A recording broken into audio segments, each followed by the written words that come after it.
ভগবান শ্রীকৃষ্ণের মাথাতে যেটি রয়েছে তার নাম হচ্ছে চূড়া, আর ভগবান শ্রীকৃষ্ণের আতুল রাঙা চরণের যে দুটি জিনিস রয়েছে তার নাম হচ্ছে নূপুর। এবার রায় রামানন্দ বর্ণনা করছেন, দেখুন মহাপ্রভুকে। প্রভু, একদিন দুজনের মধ্যে খুব ঝগড়া বেঁধে গেল। দুজনের মধ্যে ঝগড়া, কার সাথে কার ঝগড়া মা? ভগবান শ্রীকৃষ্ণের মাথার চূড়ার সাথে ভগবান শ্রীকৃষ্ণের চরণের নূপুরের দুটি তুমুল ঝগড়া। আমাদের ঝগড়া হয় জল নেওয়া নিয়ে, জল ফেলা নিয়ে, ভোটের সময় দেওয়াল লেখা নিয়ে।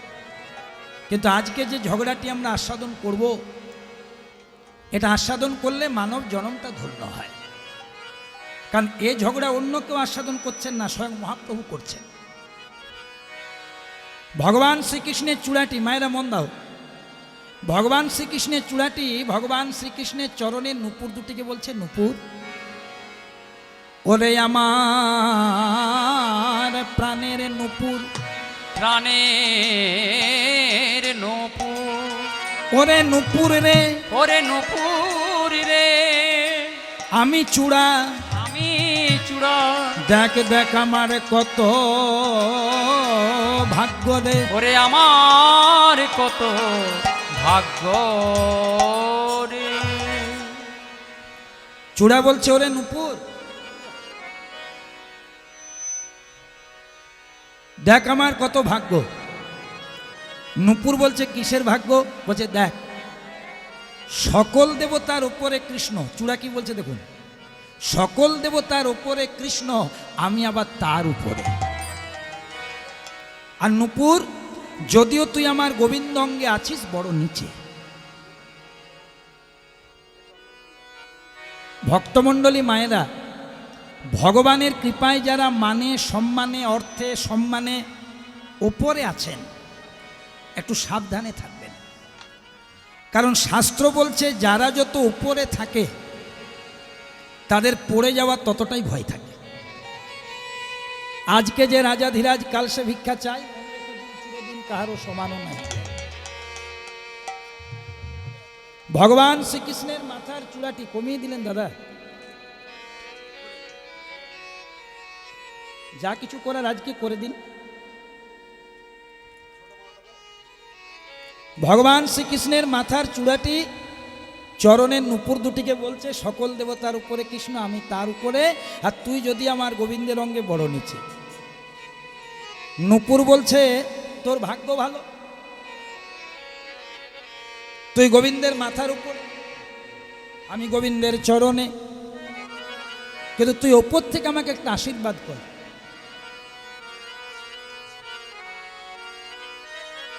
কি আশীর্বাদ? না তুই মাথার উপরেই থাক চূড়া, কিন্তু তুই ওপর থেকে আমাকে আশীর্বাদ কর যে আমি যে গোবিন্দের চরণ দুটি জড়িয়ে আছি, আমি যেন গোবিন্দের চরণ ধরে জন্মে জন্মে থাকতে পারি। গোবিন্দের চরণ ধরে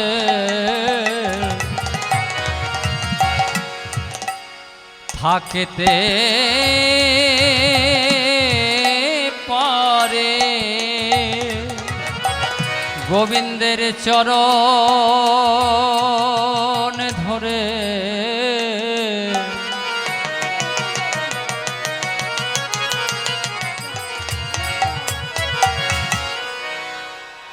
চরণ ধরে থাকতে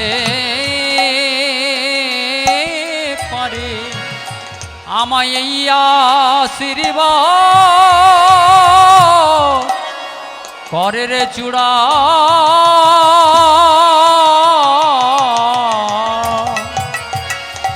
যেন চরণ ধরে থাকতে পারে। আমায় এই আশীর্বাদ করে রে চূড়া, যেন চরণ ধরে থাকতে পারি। আমি আর তো কিছু চাই না চূড়া, যেন চরণ ধরে থাকতে পারি। নূপুর বলছে চূড়া তোর ভাগ্য ভালো, তুই গোবিন্দের মাথার উপরে আছিস, আমি চরণে আছি, তুই মাথার উপরেই থাক। যে চরণ পাওয়ার জন্যে যোগীরা যোগ করে, মুনিরা ধ্যান করে, সাধক সাধনা করে, সৃষ্টিকর্তা ব্রহ্মা পর্যন্ত ব্যস্ত হয়, দেবাদিদেব মহাদেব পর্যন্ত ধ্যানমগ্ন থাকে যে চরণটা পাওয়ার জন্য। চূড়ারে আমি নূপুর হয়ে যখন ভাগ্য ফলে সেই চরণটা পেয়ে গেছি, আর আমার উপর দিকে যাওয়ার দরকার নেই। তবে যদি তোকে একটা কথা বলি, তুই মনে কষ্ট পাবি না তো, অভিমান করবি না তো? বলে বল। এবার নূপুর বলছে, চূড়া তুই গোবিন্দের মস্তকে, আমি চরণে, কিন্তু এবার সত্যি করে বলতো, যারা প্রকৃত কৃষ্ণ ভক্ত হয় তারা গোবিন্দের কোন জায়গাটা বেশি পছন্দ করে? ও মায়েরা, যারা তোমরা এই নবপুরী ধামে ভগবানের গুণকীর্তন শ্রবণ করতে এসেছো, তোমাদের চরণে শ্রদ্ধা রেখে বলছি, তোমাদেরকে যদি আমি প্রশ্ন করি, আচ্ছা বলো তো মা, তোমরা গোবিন্দের কোন জায়গাটা বেশি পছন্দ করো, মস্তক না রাতুল রাঙা চরণ? যারা প্রকৃত কৃষ্ণ ভক্ত হয় তারা গোবিন্দের কাছে শুধু এইটুকুই মিনতি করে যে, গোবিন্দ আমরা অন্য কিছু চাই না, হে গোবিন্দ রাখো চরণে, হে গোবিন্দ রাখো চরণে, হে গোবিন্দ রাখো চরণে। মোরা তব চরণে শরণাগত, মোরা তব চরণে শরণাগত, মোরা তব চরণে শরণাগত, মোরা তব চরণে শরণাগত। আশ্রয় দাও আশ্রিত জনে, হে গোবিন্দ নিতাই গৌর হরি হরি বল। রাখো চরণে, হে গোবিন্দ রাখো চরণে। তোমার চরণে বড় ভালোবাসি, তোমার চরণ বড় ভালোবাসি, চরণ বড় ভালোবাসি, হে গোবিন্দ হে গোবিন্দ। তোমার চরণ বড় ভালোবাসি। এই কথাটি যখন বলেছে বাবা, চূড়ার অহংকারটা কিন্তু চূর্ণ হয়ে গেছে। চূড়া তখন মনে মনে চিন্তা করছে, যা বাবা, আমি মিছেই অহংকার করছিলাম, নূপুরেই তো ভালো জায়গায় আছে। যারা প্রকৃত কৃষ্ণ ভক্ত হয় তারা ভগবানের চরণ প্রার্থনা করে, আর নূপুর চরণে আশ্রয় পেয়েছে। আশ্রয় লহিয়া ভজে তারে কৃষ্ণ নাহিতে, যে বাকি সব মরেও কারণ, শাস্ত্র বলছে। তাহলে নূপুরেই ভালো জায়গায় আছে, আমি মিছিমিছি অহংকার করছিলাম মাথার উপরে চেপে। চূড়া তখন গোবিন্দকে বলছে, প্রাণনাথ একটা কথা বলবো, নূপুর যেমন তোমার রাতুল রাঙা চরণ দুটি আশ্রয় করে আছে প্রভু, আমাকেও তোমার ওই রাতুল রাঙা চরণে আশ্রয় দাও। গোবিন্দ হেসে হেসে বলছে, সে কি রে, যার যেখানে শোভা পায় সে সেখানে থাকবে। কথায় আছে না মা, বন্যেরা বনে সুন্দর, শিশুরা মাতৃ করে, যার যেখানে লোকেশন সে সেখানে থাকবে। গোবিন্দ বলছে, ওরে চূড়া রে, তোকে যদি আমি মাথার থেকে চরণে নিয়ে চলে যাই, আমার নূপুর কোথায় যাবে বল? আমি এক ভক্তকে আনন্দ দিতে গিয়ে আরেক ভক্তকে তো দুঃখ দিতে পারি না, এটা তো আমার কর্তব্য নয়। চূড়া বলছে, আমি কিছু জানি না প্রভু, আমি জেনে গেছি তোমার চরণ দামি, তাই আমার মনের বড় অভিলাষ, আমি তোমার চরণ চাই চাই চাই। যেই না বলেছে চাই চাই চাই, দেখুন একটা বাবা মায়ের সাথে একটা ছেলে বা মেয়ে মেলা দেখতে গেছে। এবার ছেলেটি যদি বাবাকে বলে, বাবা বাবা ওই খেলনাটা নেব, বাবা বাবা ওই জিনিসটা নেব, বাবার পকেটে যদি টাকা নাও থাকে, বাবা পরের কাছে ধার করে ঋণ করেও ছেলেটার ইচ্ছা পূরণ করার বাবা চেষ্টা করে, যে ছেলেটি আমার চাইছে। তো উনি হচ্ছেন ইউনিভার্সাল ফাদার, পরম পিতার, আর আমরা তার সন্তান। চূড়া যখন বলেছে চাই চাই চাই, গোবিন্দ বলছে, ঠিক আছে বাবা ঠিক আছে, চাই যখন তোকে দেব, তবে আমার নয়, তবে আমার নয়, তোমার নয়, আমি তো তোমার চরণ চাইছি। বলে, শোন শোন, বাকিটা শোন, আমি তোকে চরণে দেব কিন্তু আমার নয়। আমার নয়। এই বৃন্দাবনে, এই বৃন্দাবনে আমার চেয়েও, আমার চেয়েও আরেক জনে দামি চরণ আছে। দামি চরণ আছে। শোন চূড়া, চরণ তোকে দেব, আমি কথা দিলাম। আমার চরণ নুপুর পেয়েছে পাক, দেখে মনে দুঃখ দেব না, তোকে দেব। তবে আমার চেয়েও দামি চরণ এই বৃন্দাবনে আছে, সেই চরণ তোকে দেওয়াবো। চূড়া বলছে, প্রভু বৃন্দাবনে তুমিই তো দামি, তোমার চেয়ে কে দামি যে তার চরণ দামি? বলে তুই কিছুই জানিস না। বাবার যেমন বাবা থাকে, মায়ের যেমন মা থাকে, তেমনি গুরুরও তো গুরু থাকে রে। আমি হলাম জগতের গুরু কৃষ্ণ, আর আমার প্রেমের গুরু হলো শ্রীমতী রাধা ঠাকুরানী। তাহলে আমার প্রেমের গুরু যদি রাধা হয়, তাহলে আমার চেয়ে যদি কারো দামি চরণ, তো রাধার চরণ আছে, সেই রাধার চরণ তোকে দেওয়া করাবো। বলছে এখনই দেওয়া করাও। ছি ছি ছি, এখনই দেওয়া করা যায়? ধৈর্য না মিললে কি ভগবান পায়? বাবা, জ্ঞানের পথে, যুক্তির পথে ভগবান পাওয়া দুর্লভ, আর ভক্তি আর প্রেমের পথে ভগবান পাওয়া সুলভ। চৈতন্য চরিতামৃত গ্রন্থ যদি আপনি সারাংশ করেন টোটাল গ্রন্থটাকে, তাহলে এই সিদ্ধান্তে আপনি আসবেন, যুক্তির পথে, জ্ঞানের পথে যে ভগবানকে পেতে চায় সেটা দুর্লভ, এত সহজে পাওয়া যায় না। কিন্তু যদি কেউ ভক্তি আর প্রেমের পথে ভগবানকে পেতে চায় সেটা সুলভ। এটা মহাপ্রভু শিখিয়েছেন যে কলিকালে ভগবানকে যদি তুমি পেতে চাও, পথ হবে তোমার ভক্তি আর প্রেম। বিনা প্রেম সে নাহি মিলে নন্দলালা, আর ভক্তি যার একমাত্র কৃষ্ণতা। মহাপ্রভু শিখিয়েছেন। তো যখন তুই বলেছিস চরণ তোকে দেব, তো রাধারানীর চরণ দেওয়াবো, তবে আজ নয়, আজ নয়। যেদিন আমার রাধারানী মান করবে, রাধারানী মান করবে, আমি শ্রীকৃষ্ণ রাধারানীকে কথা দেব, রাধে গো, রাধে গো, আজ আমি তোমার কুঞ্জে গিয়ে তোমার মনোবাসনা পূর্ণ করব। তোমার মনোবাসনা পূর্ণ করব। যাও যাও, তুমি সুন্দর করে প্রেমের বাসর সজ্জা সাজিয়ে নাও। রাধারানী সাজাবে, প্রেম ভক্তি দিয়ে সাজাবে। কিন্তু আমি বলবো যাব, আমি যাব, কিন্তু যাওয়ার পূর্বে রাধারানীরই লীলা জগতে খুড়তো বোন, রাধারানীরই খুড়তো বোনকে চন্দ্রাবলী, রাধারানীর কাকার মেয়ে। এই তথ্যগুলো জেনে নেবেন। লীলা জগতে রাধারানীর বাবা কাকারা 3 ভাই লীলা জগতে, বিষভানু, চন্দ্রভানু, সুভানু। লীলা জগতে বিষভানু মেয়ে রাজা হচ্ছে রাধা, বিষভানু রাজার মেয়ে হচ্ছে রাধা, বিষভানু যে রাজা তার মেয়ে হচ্ছে রাধা। চন্দ্রভানু রাজার মেয়ে হচ্ছে চন্দ্রাবলী, আর সুভানু রাজার একটি ছেলে যার নাম সুবল। তাহলে দেখো মায়েরা, এই রাধারানীর খুড়তো বোন হচ্ছে চন্দ্রাবলী, আর খুড়তো মানে কাকাতো ভাই হচ্ছে সুবল। আর এই সুবল আর রাধারানী দেখতে একই ছিল। ওই জন্যে কৃষ্ণ সবসময় সুবলকে কাছে রাখতো, মানে দুধের স্বাদ ঘোলে মেটাতো। আর জীবন খেয়ে দেবে বাবা, খুব কষ্ট হচ্ছে, ব্যথাটা বোঝাতে পারছি না, কিন্তু গাইছি। সব সময় সুবলকে কাছে রাখতেন কেন না? দুধের স্বাদ ঘোলে মেটাতেন।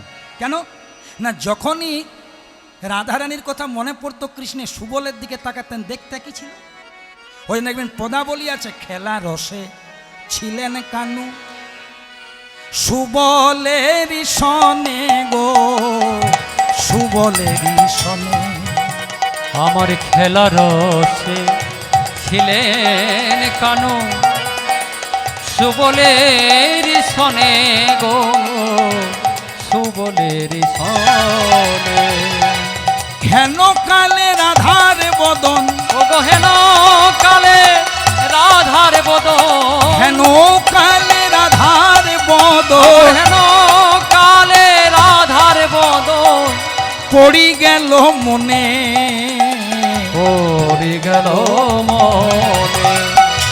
হেন কালে রাধার বদন, পড়ি গেল মনে, পড়ি গেল মনে। বলো রাধে রাধে জয় রাধে, রাধে রাধে জয় বলো রাধে, রাধে রাধে জয় রাধে, বলো রাধে রাধে জয় রাধে, রাধা রানী কৃপা করো বলে, রাধে রাধে জয় রাধে, রাধা রানী কৃপা করো বলে। রাধে রাধে জয় রাধে। কীর্তনের সম্পদ হচ্ছে পদাবলী। আমি একটু বেশি পদাবলী গাই বাবা, আমি পদাবলী গাইব। শুধু গান নয়, কীর্তনের গান দিয়ে কীর্তন হয় না। কীর্তনের যে মূল বেসিক পদাবলী, পদাবলী ছাড়া কীর্তনের মাধুর্য থাকে না। তো সেই আপনারা যখন সামনে আছেন, যতটুকু গাইব পদাবলীকে একটু মর্যাদা দেব। তাহলে দেখো মায়েরা, ভগবান কৃষ্ণ চূড়াকে বলল, শোন, তোর যখন চরণ দরকার তোকে দেব, তবে আমার নয়, এই বৃন্দাবনে আমার চেয়ে আরেকজনের দামি চরণ আছে, আমার প্রেমের গুরু রাধারানী, তার চরণ দেওয়া করাবো। চূড়া বলল, কবে দেবে বলো? না, যেদিন আমার রাধারানী মান করবে, দুর্জয় মান। মানে আমি রাধারানীকে বলবো, রাধে তোমার কুঞ্জে গিয়ে তোমার মনোবাসনা পূর্ণ করব। রাধারানী কুঞ্জ সাজাবে, আমার জন্য অপেক্ষা করবে, আমি যাব। কিন্তু যেতে যেতে তারই খুঁড়তো বোন চন্দ্রাবলীর কুঞ্জে আমি ভক্তির ডোরে, প্রেমের ডোরে বাধা পড়ে যাব। মানে মান করে রাধারানী সহ জগৎকে কৃষ্ণ শিক্ষা দিয়েছেন যে একা কৃষ্ণ কারো নয়, একা কৃষ্ণ কারো নয়, ভক্তি যার একমাত্র কৃষ্ণ। কথা দিচ্ছে রাধে তোমার কুঞ্জে যাব, কিন্তু চন্দ্রাবলীর কুঞ্জে কেন যাচ্ছে না? চন্দ্রাবলীর ভক্তির ডোরে বাধা পড়ে যাচ্ছে। ওই জন্য বলছে ভক্তিপ্রিয় মাধব। ভগবানের সবচেয়ে প্রিয় জিনিস হচ্ছে ভক্তি। আর ভক্তির সহজ অর্থ কি জানেন? ভক্তির সহজ অর্থ ভালোবাসা। কেমন ভালোবাসা? না নিষ্কাম ভালোবাসা। আমরা ভালোবাসি, আমাদের ভালোবাসা কেমন? বলছে ভাতের পাতে কাগজি যেমন আমাদের ভালোবাসা। অন্যের সাথে কাগজি দেয়, ভাতের সাথে কাগজি দেয়, কাগজি লেবু। যতক্ষণ রসামৃত থাকে ততক্ষণ তার ভ্যালিড। একবার যদি অন্যের সাথে ওই কাগজি লেবু রসটা মিশিয়ে দেয়, রসামৃতটা, তারপরে কাগজিটার জায়গা কোথায়? এটা বাস্তবে ফিরে আসুন। মায়েরা রান্না করবেন, বাটনা বাটবেন, জামা কাপড় ধুয়ে দেবেন, ওই যে রসামৃত, সংসারের লোক আপনাকে খুব ভালোবাসবে। আমার মেয়ের মতন মেয়ে হয় না, আমার স্ত্রীর মতন স্ত্রী হয় না, আমার মায়ের মতন মা হয় না, আমার দিদির মতন দিদি হয় না। কেন বলছে জানেন? ওইগুলো করে দিচ্ছেন যে, রান্না করছেন, বাটনা বাটছেন, জামা কাপড় কাটছেন, এক হাতে সংসারে সব কাজ করছেন, আপনার সম্মান। তেমনি যারা পুরুষ কুলে জন্মগ্রহণ করেছেন, যদিও একা পুরুষ গোবিন্দ আমরা প্রকৃতি, কিন্তু লিঙ্গ অনুসারে যারা পুরুষ কুলে জন্মগ্রহণ করেছেন, সব্যসাচীর কুলে, যতদিন 2-4 টাকা রোজগার করে বাড়ি নিয়ে যাবেন ততদিন আপনার ভ্যালিড। যেদিন শরীর কথা বলবে না, একের পর এক সবাই আপনাকে মুখ ফিরিয়ে নেবে। কারণ এই সংসার শুধু নিতে জানে, দিতে জানে না। ঠাই নাই ঠাই নাই ছোট সে তরি, আমারই সোনার ধানে গিয়াছে ভরি, রবীন্দ্রনাথের সোনার তরি কবিতা। কত বড় স্পিরিচুয়াল কথা! ঠাই নাই ছোট সে তরি। এই পৃথিবীর তরিতে, এই পৃথিবীর নৌকাতে তোমার জায়গা নেই, সোনারি ধানে গিয়াছে ভরি, জায়গা শুধু তোমার কর্মে। ওই জন্য মহাজন বলেছেন, সংসারে যদি বেঁচে থাকতে চাও, জন্ম হোক যথাতথ, কর্ম করো ভালো। ঈশ্বরচন্দ্র বিদ্যাসাগরের বর্ণ পরিচয় পড়ুন। যারা ছোটবেলায় পড়েছেন, আমার বাবারা, কাকারা, বয়োজ্যেষ্ঠরা, এখনকার ছেলেমেয়েরা পড়তে পায় না, তাদের দোষ নেই। এখনকার ছোটোর থেকেই গুড মর্নিং পাপা, এই শিক্ষাটা বেশি।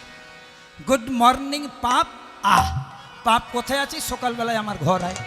তো ইউরিক অ্যাসিডও বাড়ে, সুগার লেভেলও হাই হয়, সকাল থেকে যদি আপনি ঘুম থেকে উঠে জয় গুরু বা জয় শ্রী রাধে বা হরে কৃষ্ণ বা রাধে শ্যাম কিছু একটা ঠাকুরের নাম করে না করে 9টার সময় ঘুম থেকে উঠে যদি ছেলে আর বাবার এই কথোপকথনটা শুরু হয় যে গুড মর্নিং পাপ তো পাপ কিন্তু ওয়েলকাম হবেই। কিন্তু আমাদের সংসারে আগে নিয়ম ছিল, এখন অনেক সংসারে আছে, ঘুম থেকে উঠে প্রথমে একটি ত্যাকুরের বিগ্রহ দর্শন করে, এবার যার যে নাম ভালো লাগে, কেউ জয় রাধে, কেউ হরে কৃষ্ণ, কেউ নিতাই গৌর রাধে শ্যাম, জপ হরে কৃষ্ণ হরে রাম, যার যেটা ভালো লাগে একটা করে। তো যাই হোক, ঈশ্বরচন্দ্র বিদ্যাসাগর তার বর্ণ পরিচয় বইয়ে কি লিখলেন দেখুন, বলছে কর, বর্ণ পরিচয়টা পড়বেন, আপনারা অনেকে পড়েছেন। করর নিচে আছে খল, খলর নিচে আছে ঘট, ঘটর নিচে আছে জল, জলর নিচে আছে পথ। ছোটবেলায় আমি নিজে পড়েছি কর খল ঘট জল পথ। কত বড় স্পিরিচুয়াল কথা জানো মা? কর মানে কর্ম করো, কর্ম দুটি, একটি সৎকর্ম একটি অসৎকর্ম।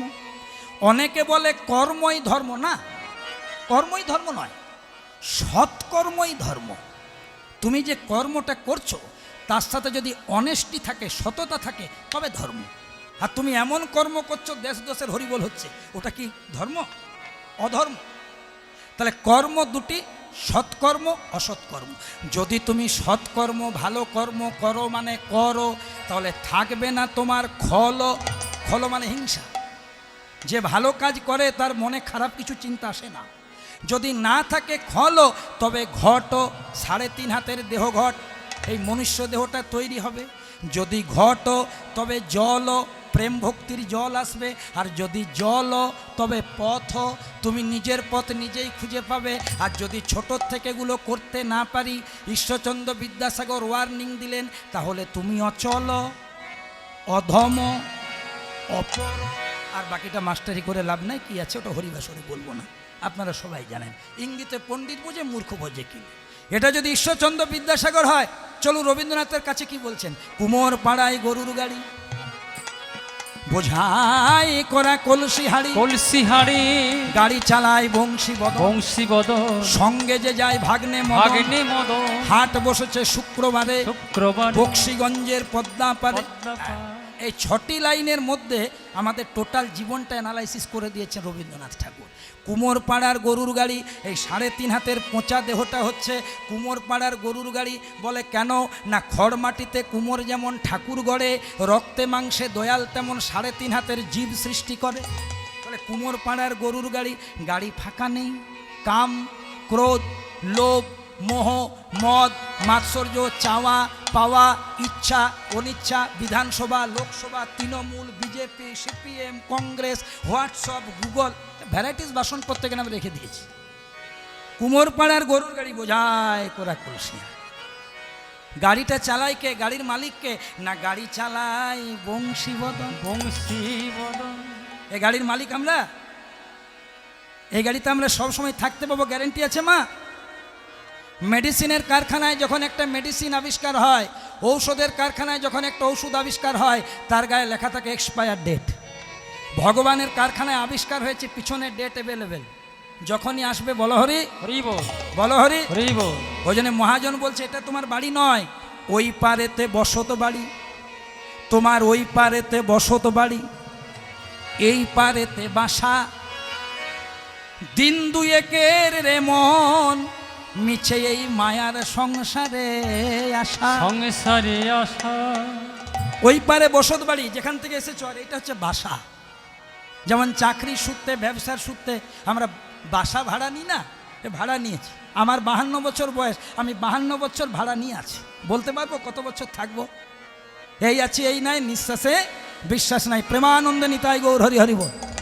তাহলে কুমোর পাড়ার গরুর গাড়ি, বোঝাই করা কলসি হাড়ি, গাড়ি চালাই বংশী বদন। বাবা, বংশী বদন যদি গাড়ি চালাতেন ভালো হতো। প্রমাণ মহাভারত, প্রমাণ কুরুক্ষেত্রের যুদ্ধ।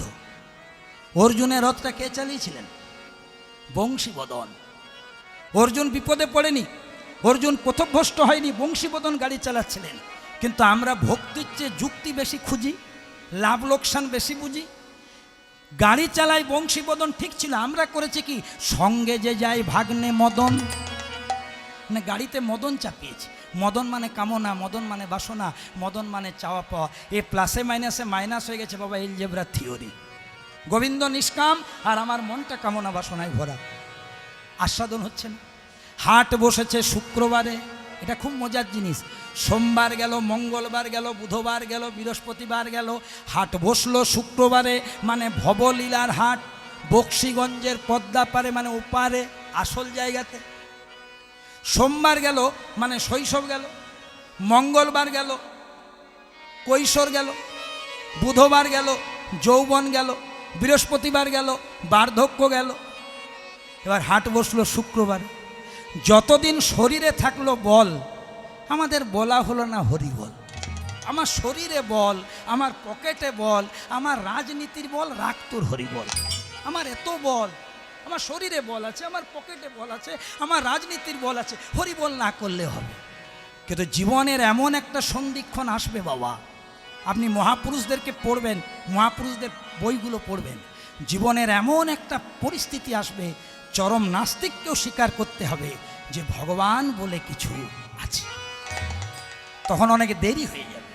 যাতে দেরি না হয় সেই জন্যে কীর্তন, সেই জন্যে সৎসঙ্গ, সেই জন্যে গ্রামে গ্রামে এই জাগরণটা, এই চেতনাটা জাগরণ, যে দেরি করো না। ক্যা লেকে আয়া জগ মে, এটা হিন্দি ভাষায় লেখা, পদকর্তা হচ্ছেন কবির, কবির দাস। কিন্তু আমি বাংলা বলে করব। ক্যা লেকে আয়া জগ মে, কি নিয়ে তুমি এসেছো পৃথিবীতে, क्या लेके तू जाएगा, কি নিয়ে তুমি যাবে বলো, নাম হরি কা জপলে বন্দে, সময় থাকতে হরি নাম করে নাও, फिर पीछे पछताए। ओ निताई गौर हरि। नाम हरि का जप ले बंदे, फिर पीछे पछताएगा। नाम हरि का जप ले बंदे, फिर पीछे पछताएगा। क्या लेके आया जग में, क्या लेके आया जग में, क्या लेके तू जाएगा। हो नाम हरि का जप ले बंदे, फिर पीछे पछताएगा।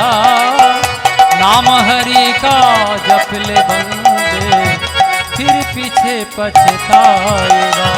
बचपन बीता खेल खेल में, तेरो बचपन बीता खेल खेल में, बाल्यकाल গেল হাসিতে খেলিতে, তোমার বাল্যকাল গেল হাসিতে খেলিতে।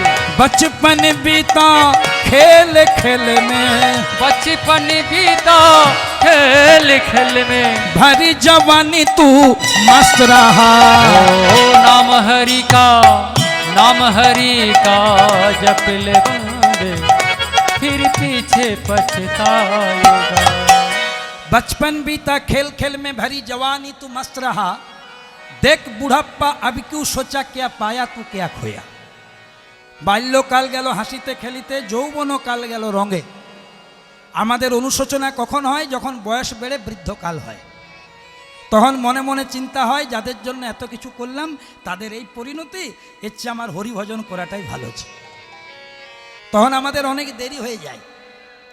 তুলবি যদি ছানা মাখন সকাল সকাল তোল, কচিকালে হরিভজন, বয়স হলে সব গণ্ডগোল। এগুলো সব্যসাচীর কথা নয়, মহাজনের কথা। আমি মিলিয়ে মিলিয়ে বলছি। তুলবি যদি ছানা মাখন সকাল সকাল তোল, যারা গোয়ালা, যারা ছানা মাখন তোলে দুধ থেকে, তারা সকাল সকাল যদি তোলে ভালো, একবার মধ্যাহ্ন হয়ে গেলে তোলা যায় না, নষ্ট হয়ে যায়। তাহলে তুলবি যদি ছানা মাখন সকাল সকাল তোল, আর কচিকালে হরিভজন, মানে হরিভজন যদি করতে হয় ছোট থেকে। হরিভজনের সময় হচ্ছে শিশুকাল, আর হরিভজনের সর্বোচ্চ সময় যৌবনকাল। কারণ যৌবনকালে হাত পা দেহের প্রত্যেকটি অঙ্গ দেখবেন সঠিক থাকে। আপনি যদি বলেন আমি বৃন্দাবনে বারসানা যাব, 270টা 80টা সিঁড়ি আপনি উঠে যাবেন। আপনি যদি বলেন আমি যমুনা নদীতে পার হব, আরামে পার হবেন। কিন্তু যখন আমি সব্যসাচী 75-80 হব, আমার ইচ্ছে আছে বারসানায় উঠবো, কিন্তু আমি কি আর উঠতে পারবো? যতদিন আমার দাঁতগুলো আছে আমি বলবো হরি বল, এটা দাঁতের জন্য। আর যদি দাঁত বাদ দিয়ে উচ্চারণ করি বলবো হরি বল, কিন্তু উচ্চারণটা হবে ফটিক বল, তাহলে আসল জায়গাটা হচ্ছে না। ওই জন্য মহাজন বলছে সময় নষ্ট করো না, সময় গেলে সাধন হবে না। তুলবি যদি ছানা মাখন সকাল সকাল তোল, শিশুকালে হরিভজন, বৃদ্ধ হলে সব গণ্ডগোল। তখন ইচ্ছে থাকবে কিন্তু পারবেন না, আপনার পায়ে ব্যথা হবে, হাতে ব্যথা হবে, কোমরে ব্যথা হবে, অসুবিধে হবে। তাই আগের থেকে কেউ যদি ব্যাংকে টাকা জমা রেখে দেয়, যেমন প্রয়োজনের শেষে সুদ পায়, তেমনি 3.5 হাতের দেহ ব্যাংকে যদি ভক্তি তুমি জমা রেখে দাও, তাহলে কৃপা করুণা সুদ তুমি শেষ বয়সে ঠিক পেয়ে যাবে। নিতাই গৌর হরি হরি বল। তাহলে মায়েরা যে জায়গাতে ছিলাম, যে তত্ত্বটার মধ্যে ছিলাম, বলে আমার চেয়ে দামি চরণ রাধারানীর চরণ, সে চরণ দেওয়া করাবো। যেদিন আমার রাধারানী দুর্জয় মান করবে, আমি রাধারানীকে কথা দেব তোমার কুঞ্জে যাব, কিন্তু যাওয়ার আগে তারই খুড়তো বোন চন্দ্রাবলীর ভক্তির ডোরে বাধা পড়ে যাব, আমার দেরি হয়ে যাবে, রাত্রি ছেড়ে ভোর হয়ে যাবে। ভোরবেলায় যখন রাধা কুঞ্জে যাব, রাধারানী আমার প্রতি মান করবে, আর আমিও চাই মান করুক, না হলে তোর ইচ্ছাটা পূরণ করবো কি করে? চূড়া তোকে বলেছি রাধারানীর চরণ দাও। এবার রাধারানী যখন মান করবে, আমি অনেক সাধ্য সাধন করব, আমাকে ক্ষমা করে দাও রাধে, আমাকে ক্ষমা করে দাও। রাধারানী কিছুতেই আমাকে ক্ষমা করবে না, দুর্জয় মান এত সহজে ভাঙে না। কিছুতেই যখন ক্ষমা করবে না, তখন আমি শেষমেশ রাধারানী রাতুল চরণ দুটিতে ধরে দেব। সবাই ভাববে রাধারানী মান করেছে আর গোবিন্দ পায়ে ধরে চরণে ধরে মান ভাঙাচ্ছে, কিন্তু আসল তত্ত্বটা এটা নয়। মান করেছে, গোবিন্দ পায়ে ধরেছে, ঠিক আছে, কিন্তু এটা শুধু রাধারানীর মান ভাঙানোর জন্য নয়। ওই যে চূড়াকে কথা দিয়েছে রাধারানীর চরণটা দেওয়াবো, যখনই গোবিন্দ মান ভাঙানোর জন্য রাধারানীর চরণ দুটি ধরবে, গোবিন্দের মাথাটা কোথায় যাবে? রাধারানীর চরণে। আর গোবিন্দের মাথায় কি আছে? সেদিন পাবে রাধার চরণ পাবে, হরি হরি বল। সেদিনে পাবে রাধার চরণ পাবে, পাবে রাধা চরণ পাবে। আমি দিলাম দিলাম কথা দিলাম, সেদিনে পাবে রাধা চরণ পাবে। জয় রাধে রাধে বলে সেদিনে পাবে রাধা চরণ পাবে।